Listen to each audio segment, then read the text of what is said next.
இந்தியாவில் இருக்கிற எல்லாருக்கும் இன்னைக்கு ஒரு கேள்வி எழுந்திருக்கும், நம்ம ஃபோனுக்கு இன்னைக்கு என்னதான் ஆச்சு அப்படின்னு. ஏன்னா 11லேருந்து 12 மணி வாக்கில் எல்லாருக்கும் ஒரு அலாரம் மாதிரி ஒரு சவுண்ட் அடிச்சது. நான் வந்து ஒருத்தட்ட ஃபோன் பேசிக்கிட்டு இருந்தேன், ரொம்ப நேரம் பேசிக்கிட்டு இருந்தேன். அப்போவே வந்து காது லைட்டாக சூடாச்சு.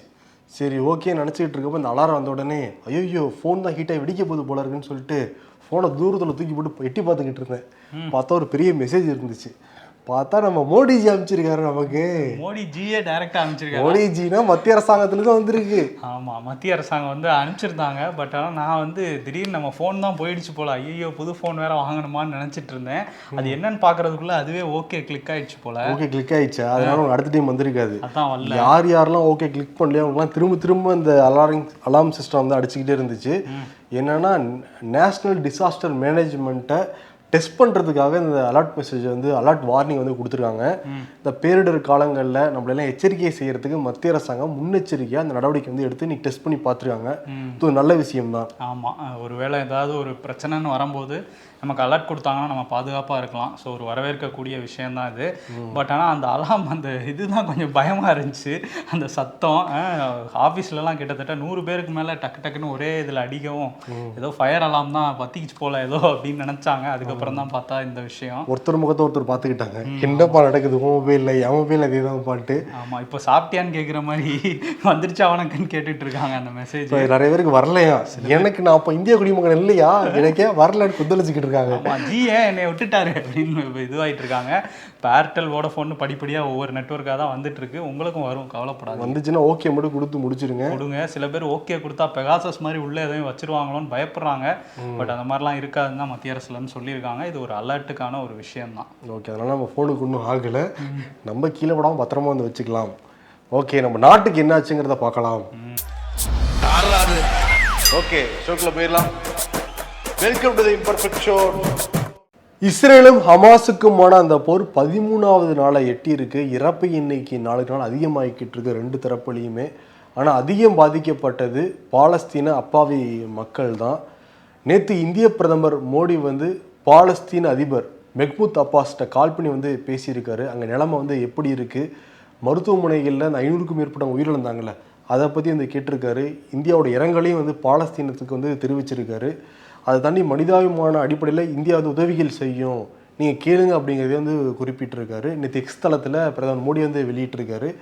இந்த மனிதாபிமான அடிப்படை உதவிகளை வந்து பேசுகிறப்ப இஸ்ரேலுக்கு வந்த அமெரிக்க அதிபர் ஜோ பைடன் இஸ்ரேல் அரசாங்கத்துக்கிட்ட, முக்கியமாக இஸ்ரேலுடைய பிரதமர்கிட்ட என்ன சொல்லியிருந்தாருன்னா, நீங்கள் பாலஸ்தீன மக்களுக்கு மனிதாபிமான உதவிகளை நீங்கள் செய்யணும் அப்படின்னு நான் வலியுறுத்தினாலாம் பேசிட்டு வந்து கிளம்புனார்.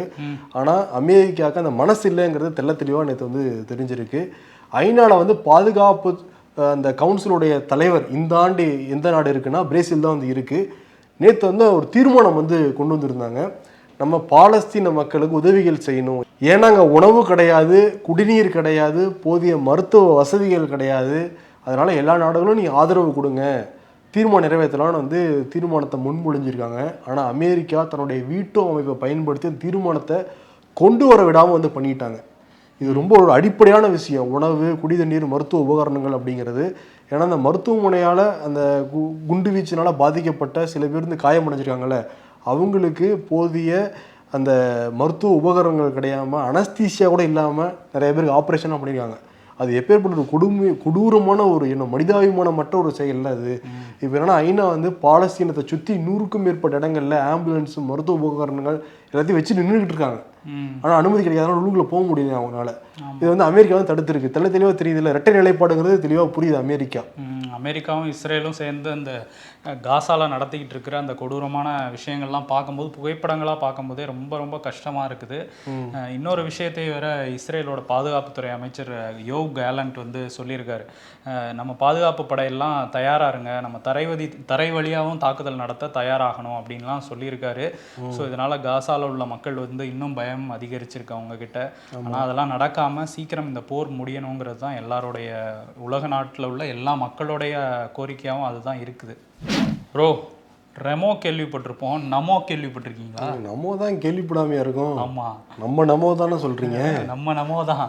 ஆனால் வந்து இப்போ நமோ வேவுன்னெலாம் சொல்லிட்டு இருந்தாங்க 2019 தேர்தல் வந்தப்போ. நமோனா வந்து நரேந்திர மோடியை தான் ஷார்ட்டாக வந்து நாங்கள் சொல்கிறோம், செல்லமாக கூப்பிடுறோம் அப்படின்னு சொல்லி பிஜேபி காரங்கெல்லாம் சொல்லிட்டு இருப்பாங்க. 2014 தேர்தலையும் அப்படிதான் முன் வச்சிருந்தாங்க. ஒரு நிக் நேம் மாதிரி, ஒரு செல்ல பேர் மாதிரி, நமோப்பா அப்படின்லாம் பேசிட்டு இருந்தாங்க. இப்பயும் அப்படிதான் பேசிட்டு இருக்காங்க. இப்போ அவரே வந்து அவர் பேர் வச்ச ட்ரெயின்லாம் திறந்து விட்டுட்டு இருக்காரு. வந்தே பாரத் தானப்பா இருக்கு. இப்போ நமோ பாரத்னு ஒன்று புதுசாக இறக்கியிருக்காங்க.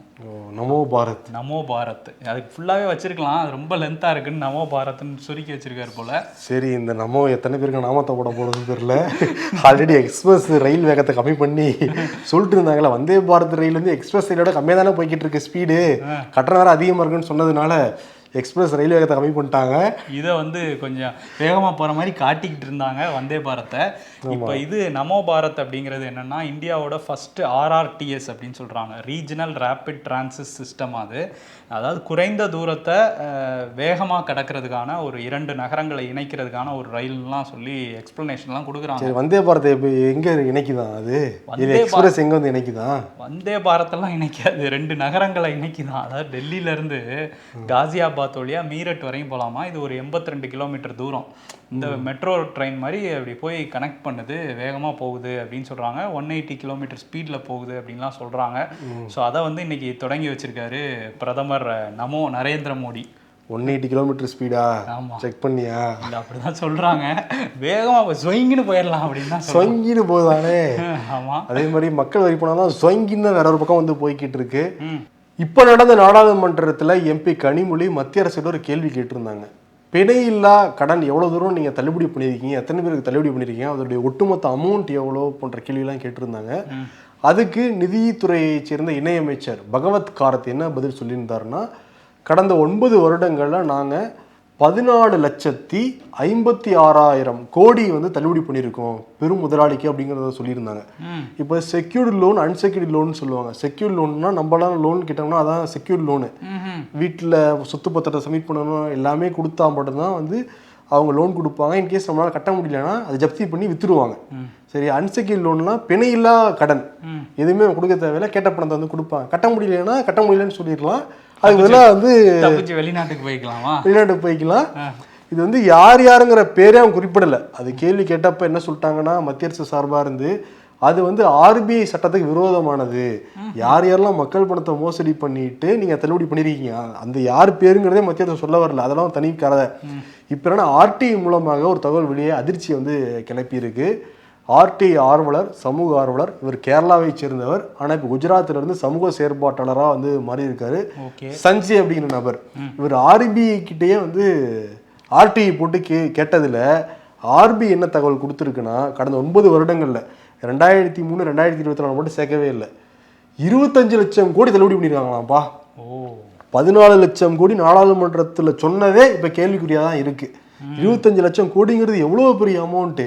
இங்கே வந்து 100 நாள் வேலை திட்டத்தில் இருக்கவங்களுக்கு சம்பளம் பாக்கி, இது வரைக்கும் சம்பளம் வந்து கொடுக்கல அப்படின்னு சொல்கிறாங்க. நம்ம இங்கே மதுரை எய்ம்ஸ் எடுத்துக்கோ, 1500 கோடிக்கு நம்ம வந்து ஜப்பான் நிறுவனத்துக்கிட்ட கடன் வாங்க வேண்டியது இருக்குது. இதை தாண்டி மாநில அரசுகள் கொடுக்க வேண்டிய பாக்கியை ஒழுங்காக கொடுக்கறது கிடையாது. மாணவர்களுடைய கல்வி கடன், விவசாயிகளோட கடன், எவ்வளோ கடன் இருக்குது. ஆனால் இதெல்லாம் தாண்டி பெரும் முதலாளிகளுடைய வந்து கடனை வந்து தள்ளுபடி பண்ணிச்சு இந்த அரசாங்கம். அது 25 லட்சம் கோடிங்கிறது எவ்வளோ பெரிய அமௌண்ட்டாக இருக்குது. ஏன்னா மோடி கவர்மெண்ட் வந்து வர்றதுக்கு முன்னாடி பெட்ரோலுடைய டாக்ஸ் எவ்வளோவா இருந்ததுன்னா 9 ரூபா இருந்துச்சு. இப்போ எவ்வளோ ரூபா இருக்குது பெட்ரோலுடைய டாக்ஸ் மட்டும்? 27 ரூபா, 27 ரூபா 90 காசு இருக்குது. அப்போ டீசலுடைய டாக்ஸ் வந்து 3 ரூபா. இப்போ எவ்வளோ இருக்குது டாக்ஸு? 21 ரூபா இருக்குது டாக்ஸு. அதெல்லாம் 9 வருடங்கள் சேர்த்துனால 26 லட்சம் கோடி. இப்போ நம்ம பணத்தை எடுத்து கொடுத்த மாதிரி தானே, தள்ளுபடி பண்ண மாதிரி தானே இருக்குது. ஆமாம், அப்படி தான் இருக்குது. நமக்கு வர வேண்டியதெல்லாம் வந்து யாருக்கோ வந்து தள்ளுபடி பண்ணிகிட்டு இருக்காங்க. கடனை வாங்கிட்டு அவங்க தப்பிச்சு போய் வெளிநாட்டில் சொகுசு வாழ்க்கை தான் வாழ்ந்துட்டு இருக்காங்க. சரி, அதை கூட சரியான தகவல் கொடுக்கலாம்ல, அதுலேயே வந்து மாற்றி சொல்லணும். பேர் சொன்னால் ஏற்கனவே அதானி பேரை வச்சு ஒரு பெரிய அரசியல் போயிட்டு இருக்கு. இதில் பேரை வேற சொல்லணுமாங்கிற மாதிரி பேர் சொல்றதை தாண்டி அதான் சட்டத்தைப்படி சொல்லக்கூடாதுங்கிறாங்களே. அமௌண்டே சரியா சொல்லணும்ல.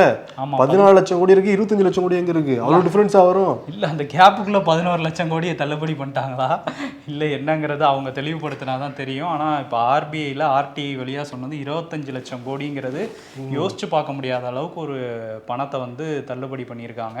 இதனால வந்து பெருமுதலாளிகள் லாபம் அடைவாங்க, நமக்கு தான் கஷ்டம், நமக்கு நமக்கு வந்து அப்படியே ஏறிக்கிட்டே தான் போகுது சுமை.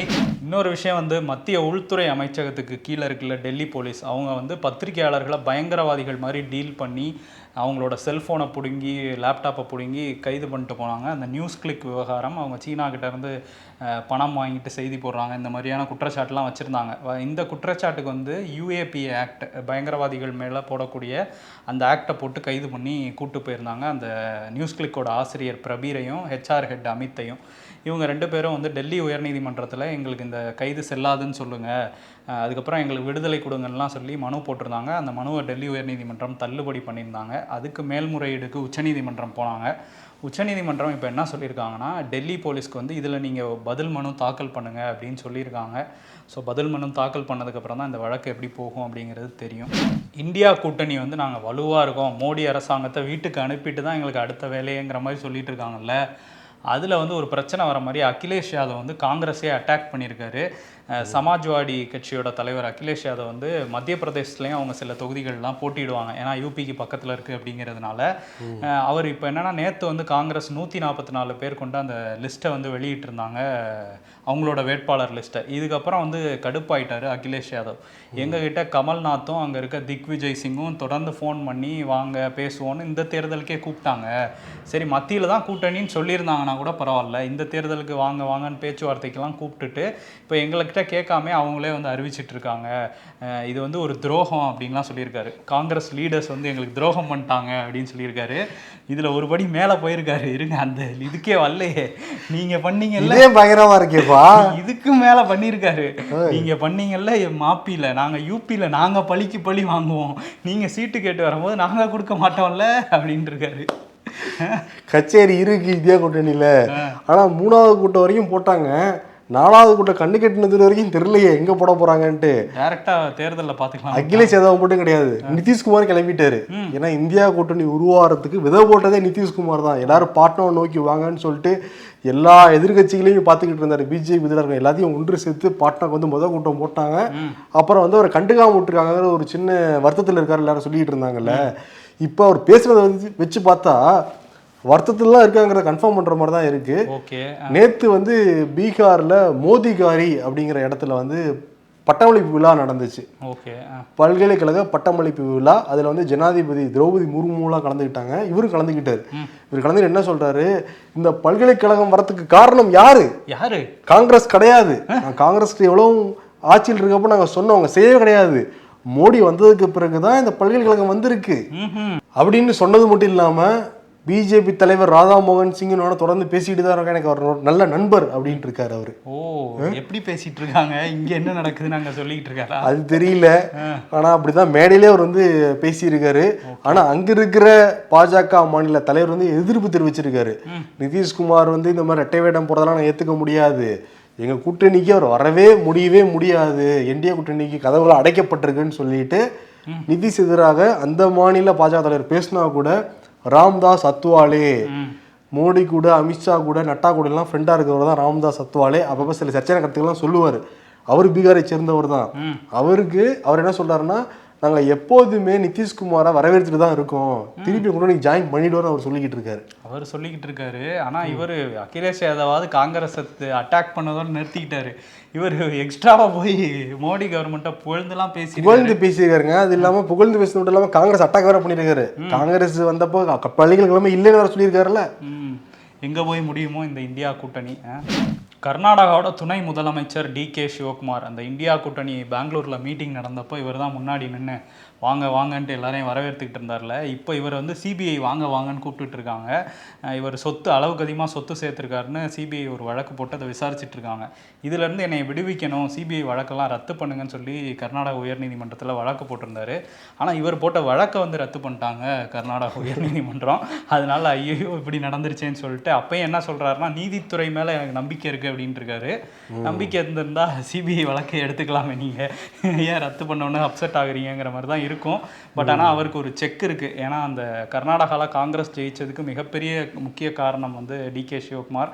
ஸோ அவரை கட்டம் கட்டுறாங்க அப்படிங்கிற பேச்சுமே இங்கே இருக்குது. தமிழ்நாட்டில் மார்க்சிஸ்ட் கம்யூனிஸ்ட் கட்சி வந்து நாங்கள் ஒரு பேரணி நடத்தணும், மத்திய அரசோட அந்த மதவாத கொள்கையை எதிர்த்து, அதே மாதிரி வந்து மாநில அரசுகளை மத்திய அரசு வஞ்சிக்குது, இந்த 2 கோரிக்கையும் வச்சு ஒரு பேரணி நடத்தணும் அப்படின்னு சொல்லிட்டு டிஜிபி அலுவலகத்துக்கு ஒரு கடிதம் எழுதியிருக்காங்க. அந்த கடிதத்தில் வந்து 21லேருந்து 30ஆம் தேதி வரையும் வேணும். ஏற்கனவே ஆர்எஸ்எஸ் வந்து 22லேருந்து 29 வரையும் பேரணிக்கு இப்போ அனுமதி கிடச்சிருக்கு. இவங்க 21லேருந்து 30 வரையும் கேட்டு அனுப்பியிருக்காங்க. ஆனால் அந்த கடிதத்துக்கு எந்த பதிலுமே இல்லை. ஸோ தமிழ்நாடு அரசு அதுக்கு கொடுக்கல அப்படிங்கிற மாதிரி ஒரு பேச்சும் போயிட்டு இருந்துச்சு. இதுக்கு இடையில வந்து நாங்கள் கோர்ட்டுக்கு போய்க்கிறோம், டிஜிபி வந்து இதில் பதில் சொல்லணுங்கிற மாதிரி கோர்ட்டுக்கு போயிருந்தாங்க. ஏன் அனுமதி கொடுக்கலன்னு சொல்லிட்டு கேட்டு மார்க்சிஸ்ட் கம்யூனிஸ்ட்டு. அதுக்கு சென்னை உயர்நீதிமன்றம் இப்போ வந்து டிஜிபி வந்து பதில் அளிக்கணும் இதில் அப்படின்னு சொல்லியிருந்தாங்க. டிஜிபி பதிலுமே கொடுத்துருக்காங்க அவங்க தரப்புல இருந்து. இது வந்து பேரணிக்கெல்லாம் வந்து டிஜிபி கிட்ட கேட்கணுங்கிறது இல்லை, அந்தந்த உள்ளூர் மாவட்ட காவல் நிலையங்களில் தான் கேட்கணும். அவங்க அந்த ஏரியாவில் எப்படி இருக்குது, சட்டம் ஒழுங்கு பிரச்சனை எந்த அளவுக்கு இருக்குன்ட்டுலாம் ஆராய்ஞ்சிட்டு அவங்க தான் பெர்மிஷன் கொடுப்பாங்க, அங்கே போக சொல்லுங்கிற மாதிரி சொல்லியிருக்காங்க. ஸோ அதனால் இப்போ மார்க்சிஸ்ட் கம்யூனிஸ்ட் கிட்ட இந்த பதில் அப்படியே டிரான்ஸ்ஃபர் பண்ணி விட்ருக்காங்க உயர்நீதிமன்றம். ஓகே, தமிழ்நாடு காவல்துறை ஆர்எஸ்எஸ் பேரணிக்கு அனுமதி மறுத்ததை புரிஞ்சுக்க முடியுது. கம்யூனிஸ்ட் வந்து பிஜேபி தானே போராட்டம் பண்ண போகிறாங்க, அதுவும் மாநிலத்துக்கான உரிமைகளை பறிக்குதுன்னெலாம் சொல்லியிருக்காங்க. இருந்தாலும் இங்கேருந்து பதில் வரலங்கும் போது கூட்டணியில் வேற இருக்காங்க. ஆல்ரெடி ஒருங்கிணைப்பு குழுவில் இவங்க ஒரு மெம்பரும் போடலை, அது ஒரு பாயிண்ட் இந்தியா கூட்டணியில் மார்க்சிஸ்ட் கம்யூனிஸ்ட் கட்சி. கேட்டால் எங்களுக்கு அந்த தேவையே கிடையாது அப்படிங்கிறத எங்களுக்கு நிலைப்பாடு அப்படின்ட்டு அவங்க சொல்லிட்டு இருக்காங்க. எதுக்குங்க கூட்டணி, இது ஒருங்கிணைப்பு குழுவெல்லாம் எதுக்குங்கிற மாதிரி பேசிட்டு இருக்காங்க. சர்ச்சை புரிஞ்சிக்கவே முடியலையே. மாநில அரசு உரிமைக்காக போராடுறாங்கன்னா மாநில சப்போர்ட் பண்ணணும்ல, ஆனால் அனுமதி மறுக்கிறாங்க. அது நீதிமன்றத்துக்காக போகிறாங்க இவங்க. ஆமாம், அது நீதிமன்றத்துக்கு போகிறாங்க. ஆனால் எங்களுக்கு ஒருவேளை எங்களுக்கு அதெல்லாம் கிடைக்குதுங்கன்னு சொல்கிறாங்களா திமுக? மாநில உரிமையெல்லாம் கரெக்டாக தாங்க இருக்குது, நீங்கள் வேற ஏங்கிற மாதிரி இருக்குது. சரி, ஓகே. ஆனால் வந்து இப்போது 7 நாளைக்குள்ளே சொல்லுங்கள் அப்படிங்கிற மாதிரி எல்லா காவல் நிலையத்துக்கும் நீங்கள் மனு கொடுங்க. அதில் பரிசீலனை பண்ணி 7 நாளுக்குள்ளே இதுக்கான பதிலை எல்லா காவல்துறையும் கொடுக்கணும்னு சொல்லி, எல்லா மாவட்ட காவல்துறையும் கொடுக்கணுங்கிற மாதிரி சொல்லியிருக்காங்க. பார்ப்போம். வானதி வந்து ஒரு அறிக்கை கொடுத்துருக்காங்க. அதில் என்ன சொல்லியிருக்காங்கன்னா, சரஸ்வதி பூஜை, ஆயுத பூஜையெல்லாம் வந்து உழைக்கும் மக்கள் வந்து கொண்டாடுற விஷயம், நம்ம செய்யும் தொழிலே தெய்வம்னு நினைக்கிறதா நம்ம தமிழர் பண்பாடு. ஆனால் இங்கே உள்ள திமுக அரசு வந்து சில விஷயங்களை வந்து தடுக்க நினைக்கிறாங்க அப்படிங்கிற மாதிரி ஒரு அறிக்கை கொடுத்துருக்காங்க. சில அரசு துறை நிறுவனங்களுக்கு வாய்மொழி உத்தரவாக கடவுள் படங்கள்லாம் வச்சு பூஜை பண்ணக்கூடாதுன்னு அறிவிப்பு போயிருக்கான். அதே மாதிரி சில அரசு நிறுவனங்களுக்கு வந்து அறிவிப்பானையே போயிருக்கான், கடவுள் படங்களை வைக்கக்கூடாதுன்னு. இதெல்லாம் கண்டனத்துக்குரியதுன்னு சொல்லி ஒரு கண்டன அறிக்கை வந்து வெளியிட்டிருக்காங்க வானதி சீனிவாசன். ஓகே, ஆனால் வானதி சீனிவாசன் இந்த 3ஆம் கட்ட பயணத்தில் அண்ணாமலை கூட தான் ட்ராவல் பண்ணிக்கிட்டு இருந்தாங்க. இது அண்ணாமலை பேசிகிட்டு இருக்க ஒரு அம்மா மயக்கமெல்லாம் படி கீழே தான் விழுந்தாங்க, பாவம். பக்கத்தில் இருக்கனாலே கேட்க முடியல போல இருக்கு. சரி, அண்ணாமலை எதுக்காக பிரேக் விட்டுருக்காருன்னா, இந்த மேல்மருவத்தூர் ஆதிபராசக்தி அம்மா அப்படின்னு சொல்லக்கூடிய அந்த பங்காரு அடிகளார் மாரடைப்பால் வந்து மரணம் அடைஞ்சிருக்காரு. 82வது வயதில் 1941 வந்து பிறந்தவர். 1970களில் தொடக்கப்பள்ளி ஆசிரியராக இருந்தவர். அதற்கு பிறகு வந்து ஆன்மீகத்தில் ஈடுபாடு கொண்டு மக்களுடைய குறைகள்லாம் கேட்டு எல்லாம் சாந்தப்படுத்திக்கிட்டு இருந்தார். இப்போ வந்து நேற்று உயிரிழந்திருக்காரு. பிரதமர் மோடி வந்து இரங்கல் தெரிவிச்சிருக்காரு. இங்கே வந்து மாநில முதல்வர் மு க ஸ்டாலின் நேரிலே போய் அஞ்சலி செலுத்தியிருக்காங்க. 2 மாநில கவர்னர் தமிழிசை சவுந்தரராஜன், ராமதாஸ் சொல்லிட்டு நிறையா தலைவர்கள் போய் அஞ்சலிலாம் செலுத்தினாங்க. பெரிய ஆசைலாம் இல்லை சார், வாழ்க்கையில் ஒரு நாளாவது எதை பற்றியும் யோசிக்காமல் நிம்மதியாக தூங்கணும். தமிழ்நாட்டு மக்களின் உரிமைகளை காக்கவே தனித்து போட்டிருக்கிறோம் பழனிசாமி. தமிழ்நாடு என்று சொல்லக்கூடாதுன்னு ஒருத்தன் சொன்னதை கூட கண்டிக்க வைக்கல. வாய்மூடி இருந்த நீங்கள் தமிழ்நாட்டை காப்பாற்ற போகிறீங்களா?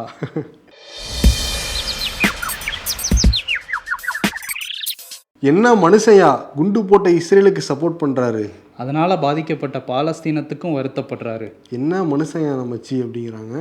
வரிப்பணத்தில் கட்டப்படும் இடங்களுக்கு தலைவர்கள் பெயர் வைப்பதை ஏற்க முடியாது, அண்ணாமலை ஆவேசம். For example Narendra Modi cricket stadium, அதே மாதிரி நமோ ரயில். அரசியல்ல இதெல்லாம் சாதாரணமாப்பா.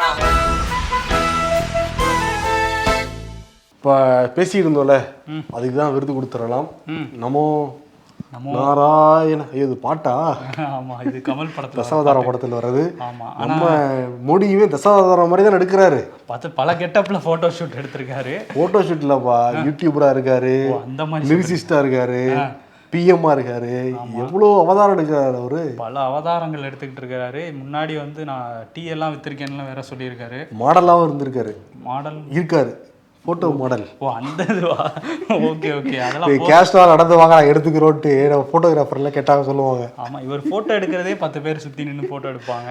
சரி, அதான் இந்த நம்மோன் ட்ரெயின் விட்டுருக்காங்கல்ல, இதுக்கு வந்து காங்கிரஸ் என்ன சொல்றாங்கன்னா, எதுக்கு நீங்க பாரத்தெல்லாம் மாத்திக்கிட்டு இருக்கீங்க, நம்மோன் டைரக்டா நாட்டு பேரை மாத்தி விட்டு கிளம்ப வேண்டியதானே. இது நல்ல ஐடியாவா இருக்கே, இது நாங்க யோசிக்காம போயிட்டோமே. அவர் யோசிக்காதெல்லாம் இவங்க எடுத்து கொடுத்து செய்ய வச்சுட்டு இருக்காங்க காங்கிரஸ்ல. ஏன் இந்த விபரீத விளையாட்டு காங்கிரஸுக்கு ஆசைப்படுறாங்க? காங்கிரஸ் வச்சுக்கிறாங்க, அவங்க ஏதாவது வச்சுக்கலான்னு பாக்குறாங்களோ தெரியல. காங்கிரஸோட எதிர்காலம் எப்படி இருக்கும், இந்தியா கூட்டணி எதிர்காலம் எப்படி இருக்கும்ட்டு.